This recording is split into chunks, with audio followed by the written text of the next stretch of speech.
Baik, Assalamualaikum warahmatullahi wabarakatuh. Perkenalkan, nama saya Nicholas Putra Sanjaya.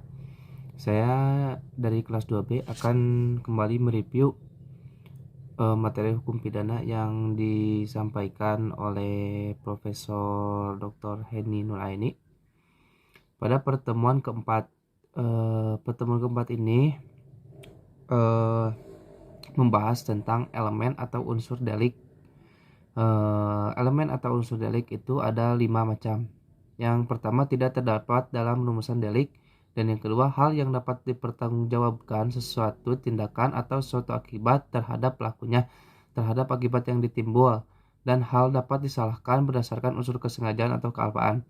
Dan yang ketiga, harus dianggap dan disyaratkan dalam setiap rumusan delik. Yang keempat, penuntut umum tidak perlu dicantumkan dalam surat dakwaan. Dan yang terakhir, yang kelima, apabila hakim merasa ragu, maka harus melepaskan tertuduh dari segala tuntutan hukum.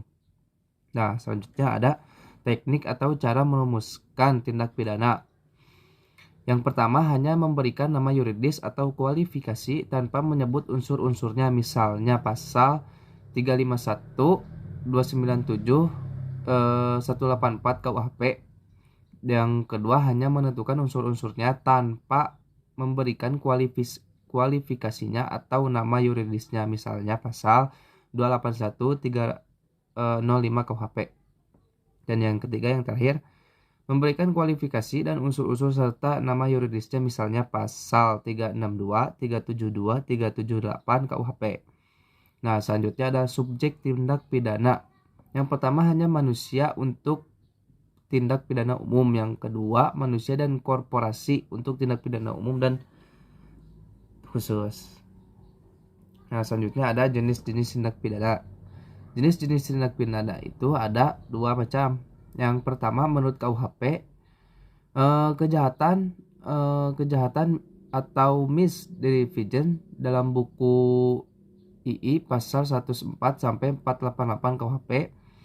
Pelanggaran overtrading buku III pasal 489 sampai 569 KUHP. Perbedaan kejahatan dan pelanggaran menurut MVT didasarkan pada penilaian kuantitatif, yaitu kejahatan sanksinya lebih berat dibandingkan dengan sanksi pelanggaran.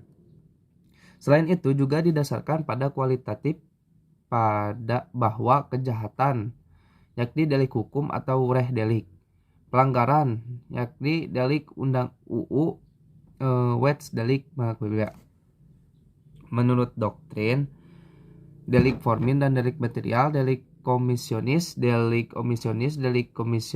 per omissionem, delik dolus dan delik culpa, delik tunggal dan delik berganda, delik aduan dan bukan delik aduan, delik khusus dan delik umum. Selanjutnya kita membahas bab 3, yakni pembaharuan hukum pidana di Indonesia. Yang pertama, sejarah berlakunya KUHP di Indonesia berasal dari WVS Belanda melalui pasal 75 RR Junto pasal 131 IS sejak 1 Januari 1918, berubah menjadi WVS NI, selanjutnya melalui Undang-Undang Nomor 1 Tahun 1946 WVS NI berubah menjadi KUHP. Yang kedua, alasan diadakan pembaharuan KUHP yakni alasan politis, alasan sosiologis, alasan praktis, alasan adaptif. Cara-cara melakukan pembaharuan KUHP itu ada 4 cara. Yang pertama, caranya dengan kriminalisasi dan deskriminalisasi, dan yang kedua rekriminalisasi, yang ketiga depenalisasi, yang keempat mitigating. Metode pembaharuan KUHP. Yang pertama, evaluasi atau evaluasionis, yang kedua kompromis, yang ketiga global. Nah, selanjutnya alasan-alasan diadakan pembaharuan KUHP. Yang pertama ada alasan politis, yang kedua alasan sosiologis, yang ketiga alasan praktis, yang keempat alasan adaptif. Cara-cara melakukan pembaharuan KUHP itu ada 5 cara. Yang pertama ada cara kriminalisasi, yang kedua dekriminalisasi, yang ketiga ada rekriminalisasi, yang keempat ada depenalisasi, dan yang terakhir yang kelima ada mitigating. Mungkin cukup sekian review yang dapat saya sampaikan.